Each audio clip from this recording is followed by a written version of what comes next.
안녕하십니까.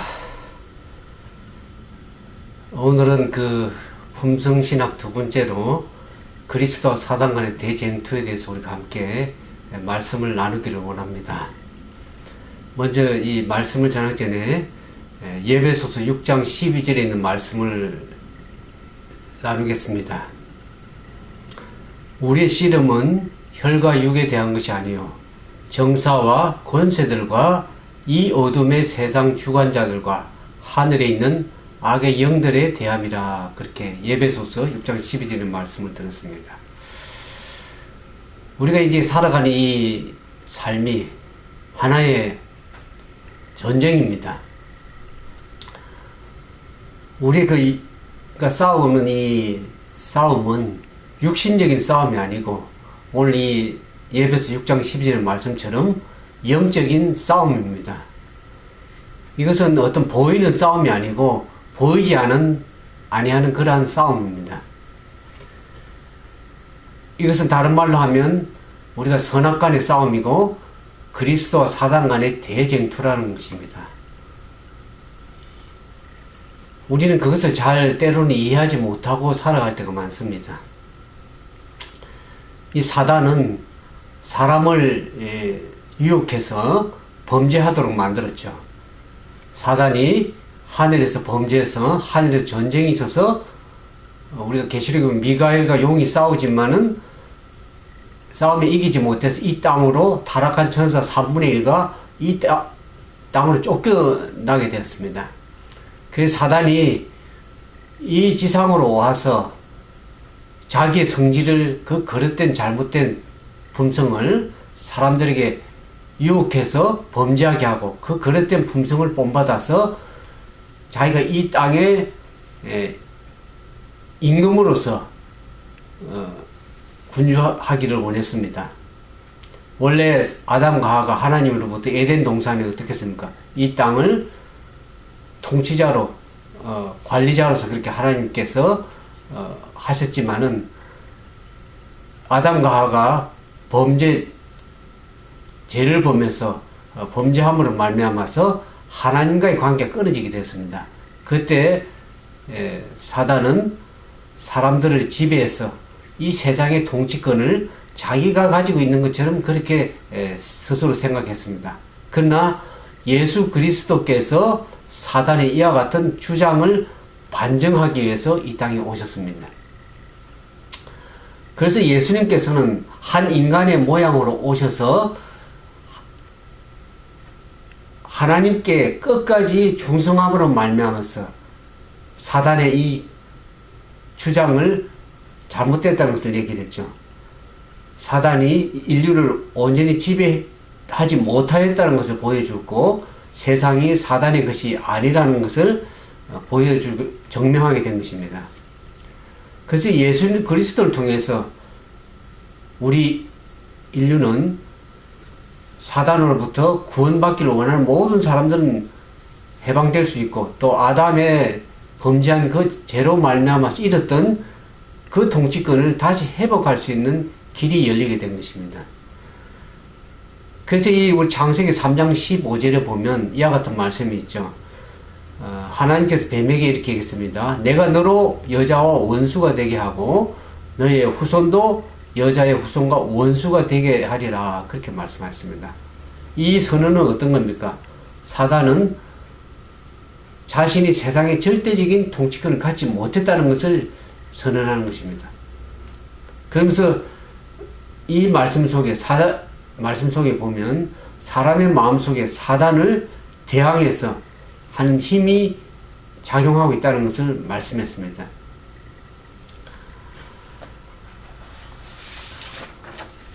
이 사단은 하나님의 기록된 말씀이 주어지자마자 무엇을 연구했냐면 성경을 연구했습니다. 예수 그리스도께서 이 땅에 강림한다는 것을 연구했습니다. 그래서 각 시대를 통해서 이 예언에 사람들이 눈이 멀게 하고 또 그리스도께서 강림하실 때에 예수님을 거절하도록 모든 공작을 펼쳤던 것입니다.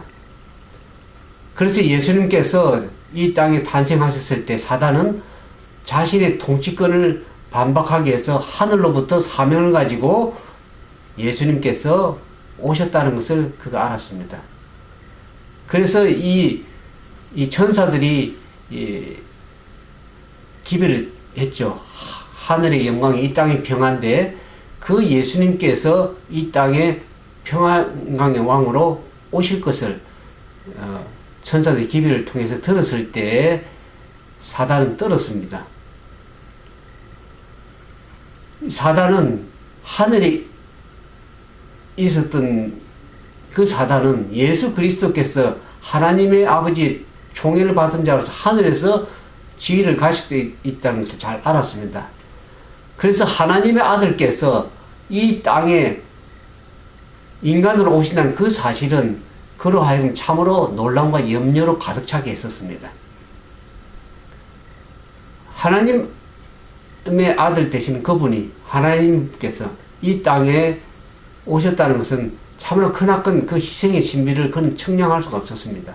그의 이기적인 성격으로서는 그 구속의 사랑, 큰 희생을 그는 전혀 이해할 수가 없었던 것이죠. 그는 하늘에 있었기 때문에 하늘의 영광과 또 평화와 하나님과 교통하는 그 기쁨을 그는 사람들은 잘 이해 못했지만은 그 덮는 굴이 없던 루시퍼 이 사단은 그 사실을 잘 알고 있었습니다. 그래서 그는 하늘을 잃어버렸기 때문에 하늘에서 쫓겨나서 하늘을 잃어버렸기 때문에 다른 사람들 인류를 사람들을 자기처럼 타락시킴으로써 보복하기를 원했습니다. 그래서 사람들로 하여금 하늘의 사물에 대해서는 과소평가하고 또 사람들의 마음을 이 땅에 온전히 몰두하게 함으로 말미암아서 하늘을 잘 이해하지 못하도록 사람들의 마음을 어둡게 만든 것이 사단의 정책이었습니다. 그러나 예수님께서 베들레헴의 아기로 탄생하셔서 오셨을 때 사단은 끊임없이 예수 그리스도께 맹공격을 했습니다. 하나님의 형상이 예수 그리스도 안에서 나타났기 때문에 사단은 예수님을 정복하기로 그렇게 결정을 했습니다. 우리가 이 세상에서 인간으로 태어난 모든 사람들은 사단의 시험과 공격을 받게 되어 있습니다. 그래서 이 악의 모든 동맹군들은 이 예수님을 대적하고 싸우기 위해서 항상 그분을 따라다니면서 가능하면 예수 그리스도를 정복해서 무너뜨리려고 그렇게 사단은 했었습니다. 그러나 이 예수 그리스도께서 아버지의 영광이신 그 본체이신 그분이 하나님의 영광이 하나님의 아들 예수 그리스도를 덮고 있는 것을 사단은 알고 있었습니다. 그것을 보게 되었습니다. 그래서 예수님께서 요단강에서 침례를 받아서 물에 올라올 때 어떻게 했습니까? 하나님 아버지로부터 음성을 사단도 똑똑히 들었습니다. 예수님께서 물에서 올라오실 때에 이는 내 사랑하는 자요 내 기뻐하는 자라는 그 음성을 사단도 똑똑히 들었습니다. 우리가 인류가 아담의 범죄로 말미암아서 하나님과의 관계가 죄로 말미암아 단절되었습니다. 그러나 예수님께서 오셔서 예수 그리스도 안에서 이제 하나님과 연결되는 그러한 일을 예수를 통해서 우리가 하나님과 연결되었습니다. 사단은 이 악에 대한 하나님의 정오가 하늘과 땅이 영원히 분리될 것을 기대했었지만 하나님께서는 예수 그리스도 안에서 사람과 관계를 다시금 회복시키는 것입니다.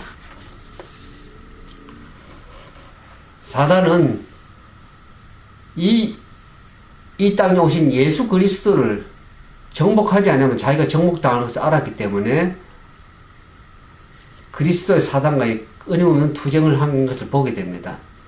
그래서 자기가 직접 싸움에 나섰죠. 그래서 모든 악의 세력들이 동맹군들이 총집결해서 하나님의 아들 예수 그리스도를 대항해서 집결해서 온전히 무너뜨리고자 하는 그런 예수 그리스도 하나의 공격의 표적 타겟으로 본 것이죠.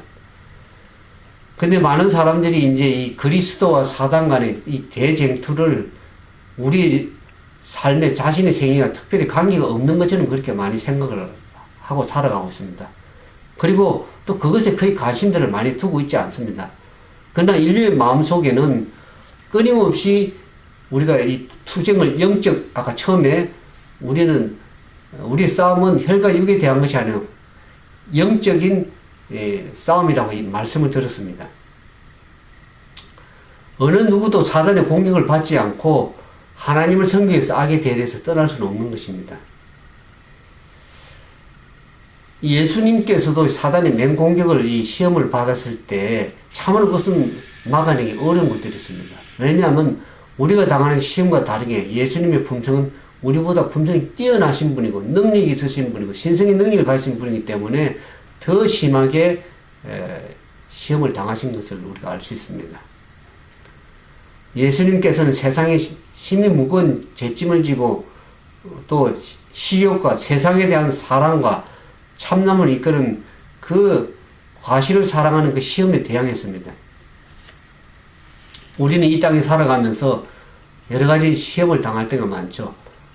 우리의 육신에 대한 정욕, 또 안목의 정욕, 이생의 자랑, 요한일서 얘기하죠. 세상에 있는 모든 것들을 사랑하는 사랑하는 그 마음 때문에 우리는 참으로 사단으로부터 많은 시험을 당할 때가 많습니다.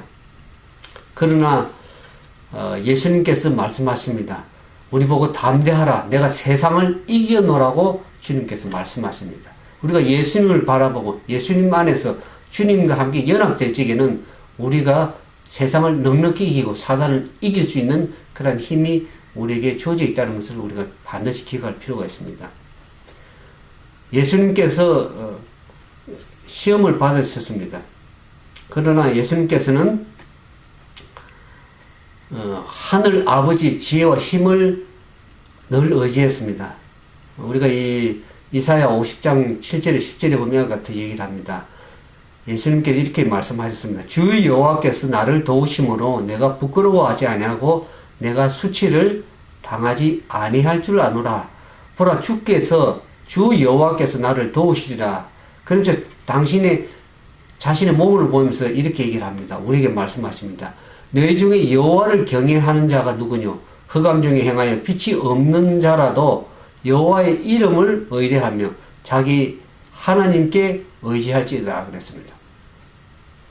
우리가 빛이 없는 흑암 중에 있는 자라 할지라도 하나님을 의지하고 나가면은 반드시 우리가 승리할 수 있는 것입니다. 예수님께서 승리한 것처럼 우리도 승리할 수 있습니다. 예수님은 생각으로나 어떤 것으로도 사단의 시험에 굴복하지 않았습니다.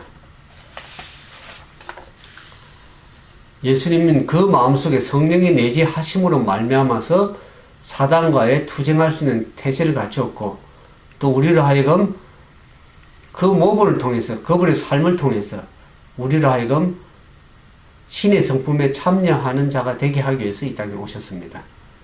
그래서 우리가 믿음으로 예수 그리스도와 함께 연합하는 한 죄는 더 이상 우리를 지배하지 못하게 되는 것입니다. 하나님께서는 우리 안에 그 믿음의 손을 인도하셔서 예수 그리스도와의 신성을 굳게 붙잡으로 말미암아서 우리에게 온전한 품성을 주시기를 원하십니다. 우리는 어떤 수단을 통해서 이 사단과의 투쟁에서 승리할 수 있는가? 예수님께서 어떻게 시험에서 승리하셨습니까? 우리가 마태복음 4장에 보면 예수님께서 광야에서 줄이시고 40일 금식하시고 사단이 와서 예수를 시험했었죠. 그때 사단이 뭐라고 했으면 가장 굶주리고 힘든 그 상황에 있는 예수 그리스도가 오셔서 뭐라고 했어요? 너가 이 돌을 떡덩이가 되라고 그렇게 시험을 했었습니다. 우리는 오늘날 그와 같은 돌을 떡으로 만들어 먹는 그런 시험은 우리에게 없습니다. 우리는 그와 같은 능력이 없기 때문에 그와 같은 시험이 있을 수가 없습니다. 그러나 예수님께서는 돌을 떡덩이로 만들 수 있는 그런 신성의 능력을 가지신 분입니다. 그렇게 사단이 시험했을 때 어떻게 합니까? 예수님께서는 신명기에 있는 말씀을 통해서 너희 주 하나님을 시험하지 말라 그랬습니다. 오직 사람이 떡으로만 살 것이 아니요 하나님의 입으로 나오는 모든 말씀으로 살 것이냐 기록된 말씀을 통해서 승리하셨습니다. 물론 우리가 오는 시험들을 우리는 기록되었을 때 it is written 기록된 말씀으로 가지고 우리는 사단의 시험을 승리할 수 있는 것을 보여주셨습니다. 하물며 하나님의 아들께서도 기록된 말씀으로 승리한 것을 보면 원래 우리는 얼마나 더 하나님의 말씀을 의지해서 승리할 수 있는 것을 우리가 배워야 될 것입니다. 그래서 예수님을 높은 성전 꼭대기에 올라와서 어떻게 합니까? 내가 뛰어내리라 그러면 천사가 받들리라 그렇게 얘기를 합니다. 그때 하나님께서는 신명기에 있는 말씀을 통해서 기록되었으되 주 너희 하나님을 시험치 말라 그랬습니다. 그러면서 예수님을 높은 꼭대기에 올려서 어떻게 합니까? 세상 만물을 보여줍니다. 이에 경배하면 이 모든 것을 사단이 죽여놓으라고 자기에게 경배하라고 그렇게 합니다. 그러나 하나님께서는 기록된 말씀으로 오로지 주 하나님만을 경배하라 그렇게 신명의 말씀을 통해서 사단을 시험을 물리쳤습니다. 원래 우리는 사단을 어떻게 시험에 대항할 수 있습니까? 예수님께서 기록된 말씀으로 기록되었으되라는 말씀으로 승리한 것처럼 오늘 우리가 말씀을 가지고 온전히 승리할 수 있는 삶이 되는 것입니다. 베드로서 1장 4절에 보면 예수님께서 이렇게 말씀하십니다. 그 보배롭고 지극히 큰 약속을 우리에게 주사 그 약속으로 말미암아 너희로 정욕을 인하여 세상의 썩어질 것들을 피하여 신의 성품에 참여하는 자가 되게 하셨다. 그래서 우리가 예수님께서 모든 시험과 정욕을 이기시고 말씀으로 승리한 것처럼 오늘 우리도 승리함으로 인해서 신의 성품에 참여하는 자로 우리를 세워주셨습니다. 그래서 우리는 하나님 입에 나오는 모든 말씀으로 우리가 승리할 수 있습니다. 우리는 다시 한번 말씀으로 다시 돌아가야 될 것입니다. 말씀으로 우리의 삶을 세워나가야 될 것입니다. 우리가 사단의 시험의 맹공격을 받을 때에 우리의 어떤 상황이나 자신의 처지나 약점을 보지 말고 하나님의 말씀의 능력을 바라봐야 될 것입니다. 우리는 때때로 연약해서 우리의 환경을 바라보게 됩니다. 또 우리 자신이 연약한 모습을 바라보면 우리는 시험에서 승리할 수가 없습니다. 사단의 맹공격에서 우리가 낙담하고 좌절하고 패배할 수밖에 없습니다. 그래서 우리 처지를 보지 않고 우리 상황을 보지 않고 말씀으로 기록된 말씀으로 우리가 대응해 나갈 때 우리는 반드시 승리할 수 있습니다. 그래서 그 말씀의 능력을 바라볼 때 그 말씀의 능력은 오늘 우리의 것이 될 수 있습니다. 시편 기자는 이렇게 얘기합니다.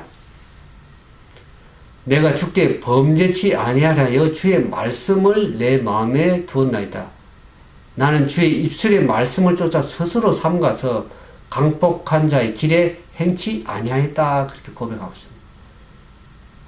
우리가 범죄하지 않는 길은 우리의 감정에 우리의 상황에 눌리지 않고 하나님의 말씀을 붙들고 나갈 때 우리는 범죄치 않고 또 사단의 맹공으로부터 승리할 수 있는 그와 같은 삶이 되는 것입니다. 그와 같은 은혜가 능력이 저와 여러분의 삶 속에 함께하기를 진심으로 바라면서 말씀을 마치도록 합니다. 함께 기도하겠습니다. 사랑과 자비가 많으신 아버지 하나님, 우리는 이 땅에 살면서 참으로 많은 시련과 싸움에 나갑니다.